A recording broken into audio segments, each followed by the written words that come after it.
I was someone who had lived in LA for 17 years, and like expansion of Skid Row is insane. Yeah. It's massive now. Yeah. It was not that big when I first moved to LA. It was a couple of blocks, maybe. And now, how big is it?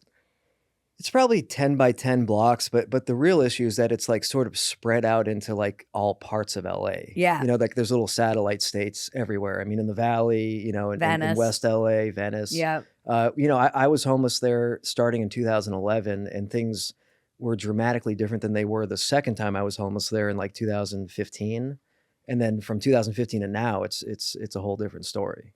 Yeah. So it's really progressed. Was the fentanyl around when you were, because I have this joke that I do actually about how, like, and your book reminded me of this joke so many times and Schellenberger and I talked to so many people where I'm like, you could do drugs for decades and hardly anyone died. And it was talking to like young people about what life was like before fentanyl. Yeah. It's you could be a junkie for like decades. Oh, kind yeah. of a functioning junkie for a long time. I don't know that the lifespan of a junkie is that long anymore.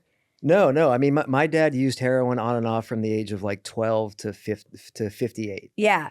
And he ruined his life, anymore. but he kept his life. Right. I mean, so like, yeah, the lifespan of a junkie is, I don't know what it is. It's got to be 2 or 3 years on think average. that's what it is, yeah. So these people are getting strung out on fentanyl, like on fake Oxycontin, like when they're like 18, 19, they're ending up homeless.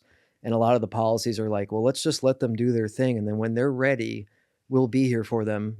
And first of all, they're not there for them. There's no like treatment options really. There's no detox options. And second of all, your lifespan isn't that long. It's not like we'll meet you when you're ready. Like you're just going to die. Right. But yeah, when I was out there, there was no fentanyl. Fentanyl really came on the scene about 2018, 2019. And then it really exploded with COVID and the withdrawal from Afghanistan. But that's a conspiracy.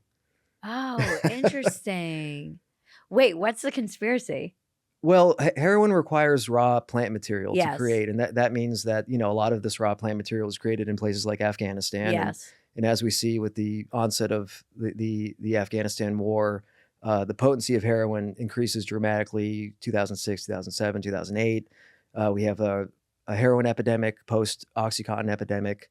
And, this requires a lot of coordination between the Mexican cartels and the Afghani government and probably the military and maybe the U.S. government. I don't really want to go there, but fentanyl requires no raw plant material. Right. You don't need Afghanistan. That equation, that's out of the equation at this point. So it's fully synthetic. And so it could just be a coincidence that I don't know, but because there is this idea that the U.S. military went in and kind of helped the locals guard these heroin, the like fields or whatever. Yeah. And when they got out, the Taliban took them over or doesn't allow them to grow anymore. Well, initially when the Taliban first took power prior to the Afghanistan war, they were against heroin and they were against poppy cultivation. Right. And that was kind of a dark time for a heroin addict in America. Like heroin got really low quality. I mean, when I first started doing heroin, it was like $30 a gram and you had to do a whole gram. Yeah. And then I remember the day that my drug dealer said, well, grams now are $100, but it's 20 times more potent than what I had before. So, you're going to be okay. You just need like a little piece and you're going to get really high. Uh-huh. And that was probably like 2009. Oh, interesting. Yeah. When was I using heroin? It was 97. Okay. No, 98. 98. Okay. And it was black tar, and I didn't shoot. I chased the dragon. Yeah. Which when I was reading that, I was like, it's like I couldn't look at tinfoil for like a good solid 3 years. Yeah, it's tough. Every time I see like Reynolds Wrap or something, it does remind me that more than a needle, like the high from smoking it is actually faster than shooting yourself up. Yeah. I mean, it's like an instantaneous hit. And it's like crack, crack and cocaine are the same thing, but you just ingest it entirely differently and hits you so differently. Isn't it funny how there's like junkie pride?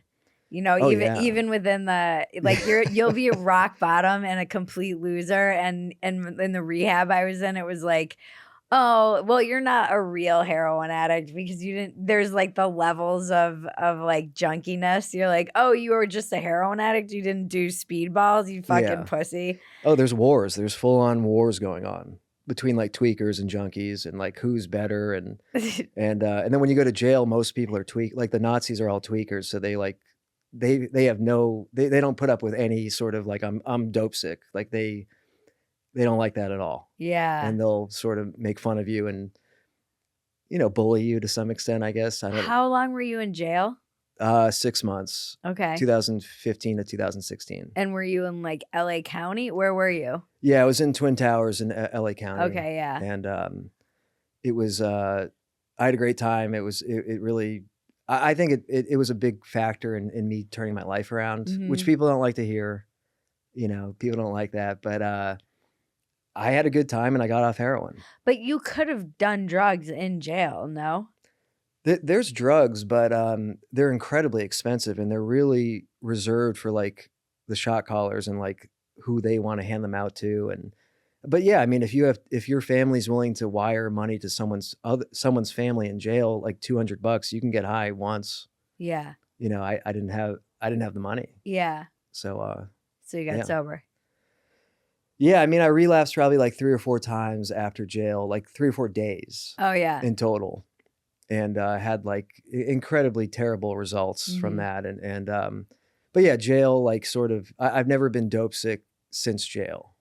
And, but it didn't cure me, but I never got strung out again. Yeah, I think I can relate to just like the way you describe heroin too as like that oblivion, just that was what I found so appealing, but I did chase that first high for the rest of my life. Oh yeah. It was never ever the same. No, and it grows pretty boring actually. Heroin is a relatively boring drug. I mean, you can see them out there, they're Yeah, just did you see Ari Shaffir's new special? No, I'm gonna watch it. Oh my yeah. God. I watched it last night when I got home like 2 a.m. and I was thinking about you and talking to you, but he talks about the difference between like tweakers and heroin addicts. Yeah. And it's so funny. Just how they're like all folded over and it just seems like, but it is everywhere in America right now. In every major city, it's, what do you think? Why do you think there's been this explosion? Is it just these like tolerant programs of, let's let the junkies just be junkies and harm reduction or whatever? What do you attribute this to? That's definitely a big factor. I think the Oxycontin epidemic, naturally leads into this. Like a bunch of people, mostly in rural areas, get addicted to Oxycontin, like in the 2000s.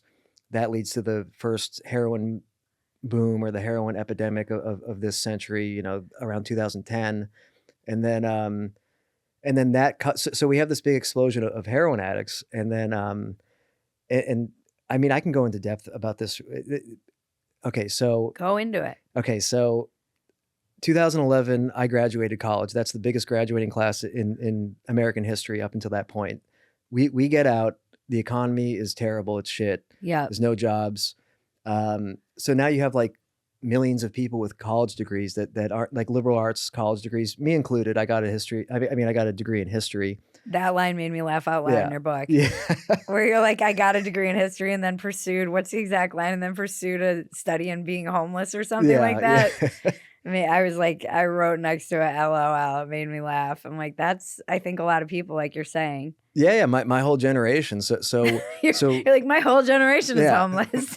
so we come out, and then this is like Occupy Wall Street's brewing, and people are understandably upset about what's going on with the wealth inequality and disparity and the state of the economy and like the selling out of the middle class.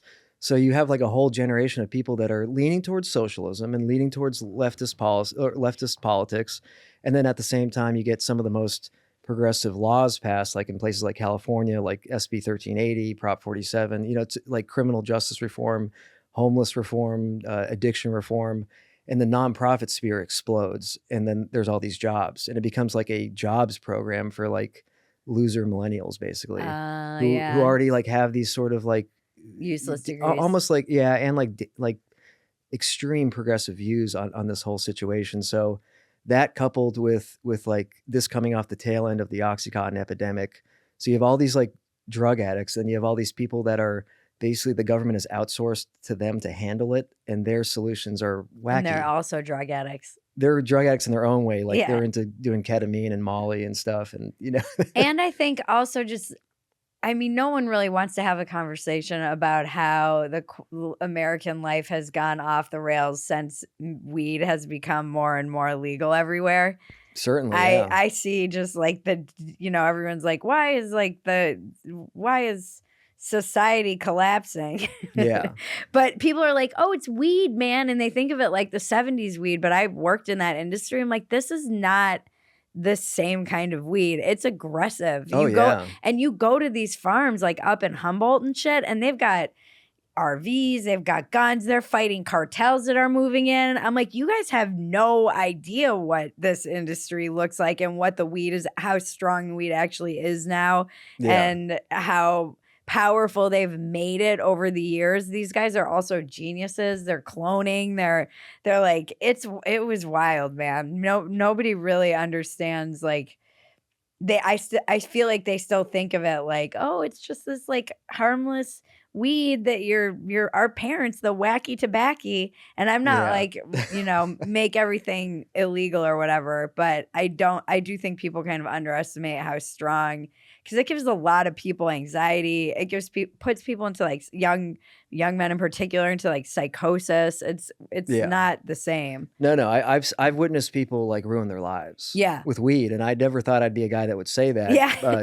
Junkie 10 years pride. ago, but, yeah, no, weed is incredibly powerful now, and unfortunately, it's not as cool. Like, my little cousins that are, like, 19, 20, like, they don't smoke weed. They think it's lame because their parents smoke weed, Oh, and yeah. they just see how, like, whacked out they get, and it's just, as it was legalized, it became, first of all, what became less cool, and second of all, like the technology just like, exponentially grew, and the stuff is incredibly powerful. So you have all these like high Molly ketamine taking millennials with useless degrees who are now in charge of all of the junkies from the oxy Yeah. epidemic. Yeah. And then, so their opinion is that people, because of unfettered capitalism, end up homeless. And as a result of becoming homeless, they end up on fentanyl.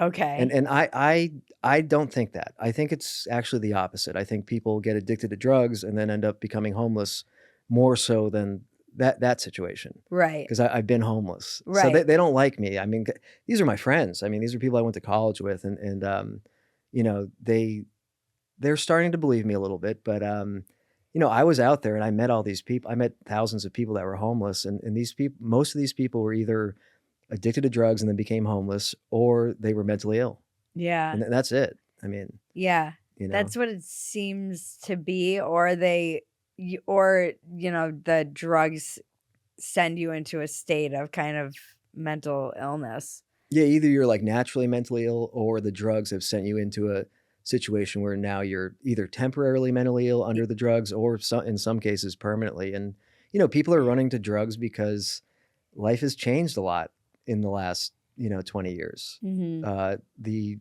opportunities that people have, in some ways they've grown it immensely, and then in other ways, just having like a normal middle class life is sort of like that opportunity has evaporated for a lot of people, and yeah, Mhm. people are running to drugs.